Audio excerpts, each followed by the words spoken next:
শেখ হাসিনাকে তার যৌবনকালে তাকে ঘোষণা দিয়েছিলাম আমি যে তোর ব্যবস্থা আমি করবো ইনশাল্লাহ। কোথায় শেখ মুজিব আজকে? আজ শেখ হাসিনা কোথায়? শেখ মুজিব লাল ঘোড়া দাবড়াতে চাইছিল, ইতিহাস সাক্ষী দেয়।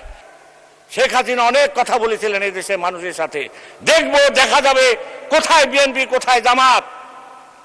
আমি বলতে চাই পাহাড়কে যেরকম ধাক্কা দিলে ফেলা যাবে না। শেখ মুজিব লাল ঘোড়া দাবড়াতে চাইছিল, ইতিহাস সাক্ষী দেয়। কোথায় শেখ মুজিব আজকে? শেখ হাসিনা অনেক কথা বলেছিলেন এই দেশের মানুষের সাথে, দেখবো দেখা যাবে কোথায় বিএনপি কোথায় জামাত। আজ শেখ হাসিনা কোথায়? আমরা বিএনপি বাংলাদেশের প্রত্যেকটা আন্দোলনের সংগ্রামে ছিলাম, মানুষের সাথে বিশ্বাসঘাতকতার ইতিহাস আমাদের জানা নাই, আমরা করি নাই। 96 বলেন, 2001 সালে বলেন, 2009 সালে বলেন, 17 সালে বলেন, আমরা কোনোদিন জানি না। বিরোধী দল আজকে আপনারা সমালোচনা করছেন, আমাদেরকে ধাক্কা দিলে আমরা পড়ে যাব, এটা আপনাদের ভুল ধারণা। আপনারা মনে রাখেন বিএনপি একটা বিশাল দল, এর পিছিয়ে গণগণ আছেন। আপনারা এই ঢাকা ইউনিভার্সিটি যখন ছাত্র শিবির পাস করেছিল, আপনারা যখন চিটাগাঙ্গে পাস করেছিলেন, আপনারা যখন রাজশাহী পাস করেছিলেন, আপনারা ঘোষণা দিয়েছিলেন যে আমরা এবার ক্ষমতায় যাব। যার কারণে সেই ক্ষমতা কোথায় গেল, কি অবস্থা হলো, বাংলাদেশের জনগণ কাকে সমর্থন করলো, ইতিহাস সাক্ষী দিবে, ইতিহাস সাক্ষী দিবে। আপনারা, আমি যখন একটা মেয়ের কাছে গেলাম ভোট চাইতে, মেয়েটা স্পিকার বলবো না বলবো না, বলবো কি বলবো? খোকন ভাই বলছে, মাননীয় সদস্য যাই বলেন সংসদীয় রীতিনীতি মেনে বলেন, কথা বলছি না, কি বলবেন আমি তো আর জানি না। সংসদীয় রীতিনীতি মেনে বলেন। হ্যাঁ, একটাও বলিনি, আমি শুধু একটুকুই বলি যে আমি এক মেয়ের কাছে গেলাম ভোট চাইতে, মেয়েটা বললো যে বাবা নতুন করে কথা শুনছে। কি গো? তো বলছে মা বাবা এখন নাকি মরার পর, মানুষের মরার পর আমরা জানি তোমার দিনকে তোমার রবকে এগুলো আল্লাহ জিজ্ঞাসা করে। ওই মেয়েটা আমাকে বলছে যে ভোট কাকে দিছো সেটাও নাকি আল্লাহ রাব্বুল আলামিন এবার জিজ্ঞাসা করবে। শুনতে শুনতে তো আমার মাথা খারাপ হয়ে গেল। আমি আবার গেলাম, যেহেতু ভোট তো সব শেষ হয়ে গেল। পরবর্তীকালে আমি যাই দেখলাম যে সব কথা যে মানুষ কর্ণপাত করে নাই। অতএব আমরা আপনাদেরকে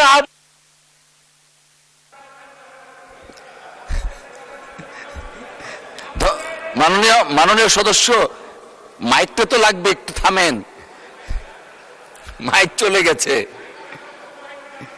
জি ঠিক আছে মাননীয় সদস্য, টাইম শেষ হয়ে গেছে, একটু শুনেন মাননীয় সদস্য দয়া করে।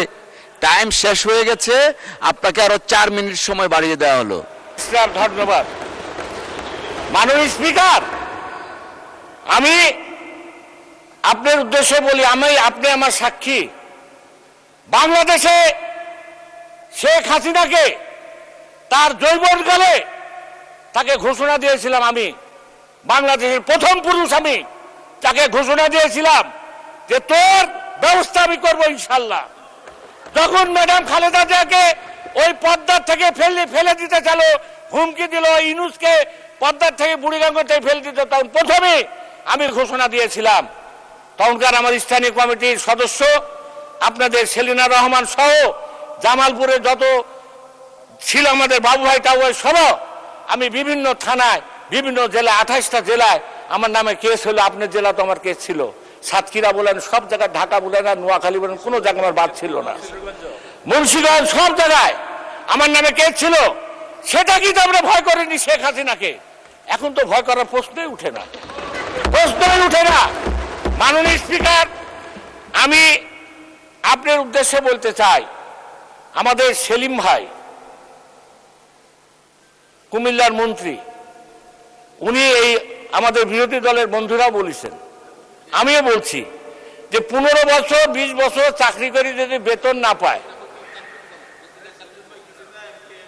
এমপি আমাদের সেলিম ভাই এমপি, আমার বন্ধু মাননীয় সদস্য বলে বলবেন, মাননীয় ভাই সদস্য বন্ধু না। মাননীয় সদস্য এমপি সাহেব আমার বন্ধু মানুষ, উনিও বলেছে, বিরোধী দলেরও বলেছে, আমাদেরও সরকারি দলের অনেক এমপি মহোদয়রা বলেছেন যে আজকে এই নন এমপিও যারা আছে তাদের বেতনটা দেওয়ার জন্য আমি শিক্ষামন্ত্রীকে অনুরোধ করছি। তাদের সংসারে অশান্তি, তারা সংসার চালাতে পারছে না, তাদের বেতন হয় না। আওয়ামী লীগ দেয়নি বলে কি আমরা দিব না? এটা হতে পারে না। তো আমরা বেতন দেব, তাদের সংসারে সুখ শান্তি ফিরাই দেব। মাননীয় স্পিকার, আরেকটা ঘটনা ঘটছে আমার এলাকা বাগা থানায়, লালপুর এবং দৌলতপুর থানায়। প্রত্যেক দিন একটা দুইটা করে মানুষ সন্ত্রাসী, এই মাদকের কথা তো বারবার বলতে বলতে আমাদের মুখ দিয়ে ফ্যান্টাইটিস, যে মাদকের কিন্তু কোনো সমস্যা হচ্ছে না। অতএব এই মাদককে ধ্বংস করতে হলে পুলিশ বাহিনীকে আরো শক্তিশালী করতে হবে। কারণ পুলিশ অতি ভালো হয়, কি করবে, দারোগারা হলো 2 নম্বর সব। এই 2 নম্বরের কারণে ওই ফেন্সিডিলের সাথে তাদের যোগাযোগ, তারা ব্যবসা করে, বাণিজ্য করে। মাননীয় স্পিকার, অতএব এই ব্যবস্থা করতে হবে। তারে গুলাগুলি চলছে। আমি অনুরোধ করব, আজকে আমাদের নাটোরের হুইপ আছে, লালপুরের আমাদের এমপি সাহেব, মন্ত্রী সাহেব পুতুল আছে, সহ আমাদের বাচ্চুভা আছে, দৌলতপুরের আমি আছি। আমাদের ওই এলাকার যাতে শান্তি ফিরায়, মানুষ শান্তি পাচ্ছে না। মাননীয় স্পিকার, আমার মিলন ভাই বলেছে আমের কথা, আমি বলতে চাই না। আম মানুষ না খায় এখন পড়ে যাচ্ছে। মাননীয় স্পিকার, কিছু কিছু আম আছে, এগুলো চলছে না। অতএব ওখানে আমের একটা কোল্ড করেন। আমার বন্ধুরা বলছেন যে জিনিসের দাম, পেঁয়াজের দাম, আমার মনে হয় 1 বছর পর পেঁয়াজ রপ্তানি করবো, আমরা চালও রপ্তানি করবো ইনশাল্লাহ। চিন্তার কোনো কারণ নাই। আর এটা জিয়া রহমানের সাহেবের সন্তান, মনে রাখতে হবে কথাটা। জিয়া রহমান সাহেব যখন 1974 সালে এদেশে দুর্ভিক্ষ হয়, তখন এই জিয়া রহমান সাহেবই এই দেশের মানুষকে 2 বেলা ভাত খাওয়াইছিল, মানুষের মুখে হাসি ফুটাইছিল। তারই উপযোগ্য সন্তান আমাদের তারেক রহমান সাহেব এই ঘাটতি বাজেট ইনশাল্লাহ পূরণ করবে, যেখান থেকে হোক আইনি পূরণ করবে। আপনারা ঘাবড়ায়েন না, আপনারা আমাদেরকে সমর্থন করেন, 1টা বছর সমর্থন করেন। আপনাদের সাথে অনেক আন্দোলন করেছি, সংগ্রাম করেছি। দেলোয়ার হোসেন মারা যাওয়ার পর দেলোয়ার হোসেনের সন্তান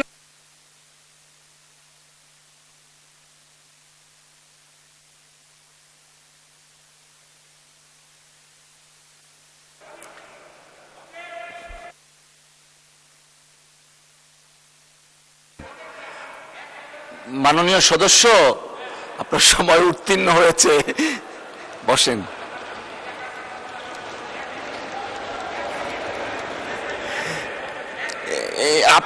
আপনি অনেক জনপ্রিয়, ডান বাম মধ্য সব জায়গায় চাচ্ছে। ঠিক আছে, 2 মিনিটের মধ্যে শেষ করেন। 2 মিনিট। আচ্ছা, ভূমিমন্ত্রী নাই, ইন্ডিয়া থেকে যে লোকগুলো আসছে ভারত থেকে, তাদের জমি আজ পর্যন্ত রেজিস্ট্রেশন হয়নি, এখন পর্যন্ত রেজিস্ট্রেশন হয়নি। এই জমিগুলো রেজিস্ট্রেশন করার আপনার মাধ্যমে ভূমিমন্ত্রীকে খুব তাড়াতাড়ি যাতে রেজিস্ট্রি হয়, তার জন্য আমি অনুরোধ করছি। এটা হলো আমার অনুরোধ। এই বিষয়টা অনেক দিন দীর্ঘ হয়ে যাচ্ছে, এটা করবেন। আর আমার এলাকার সারিয়া বলে এক লোক ছিল আপনার মন্ত্রী, তার বিচার কি এই বাংলাদেশের মাটিতে হবে? হওয়ার সুযোগ আছে? সে লুটেরা, তার বাপ ছিল একটা পিয়ন, সে হাজার হাজার কোটি টাকার মানুষ থেকে হলো, তার মেল কারখানা এখনো চলছে, তার ব্যবসাতে বাণিজ্য চলছে, তার হসপিটাল চলছে।